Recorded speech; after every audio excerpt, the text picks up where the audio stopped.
So let's have a look at the exercise. The first question was to open a virtual console and log in to that console as a user root. So when we're talking about a virtual console, that's a text-based TTY that you can open by using the Ctrl-Alt function key sequence.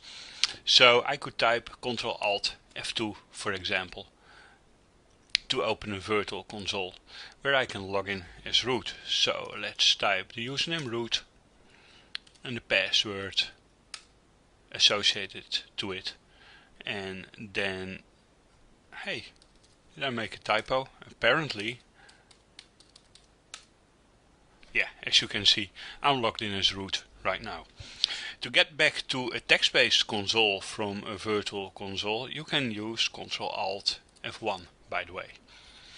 So the second question is to establish an SSH session to log in to localhost and type exit to close the SSH session.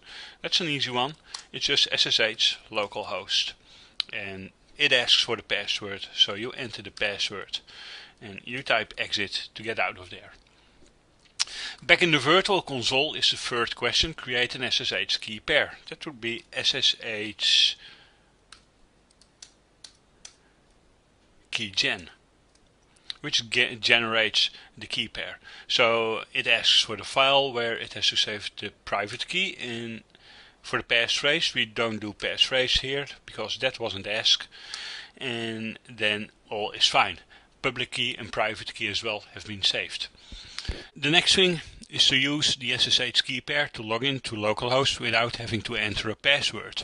Of course, before we can do that, we need to do an SSH copy ID to localhost. So it asks for the password of the current user, so I'm entering it here, and then it's all good. It has copied over the public key, and now I can type SSH localhost to log into localhost, and that is all. Now this isn't much, but the good news is for RHCSA you don't have to do really complicated things with your SSH server. So this is all, and let's move on to the next lesson.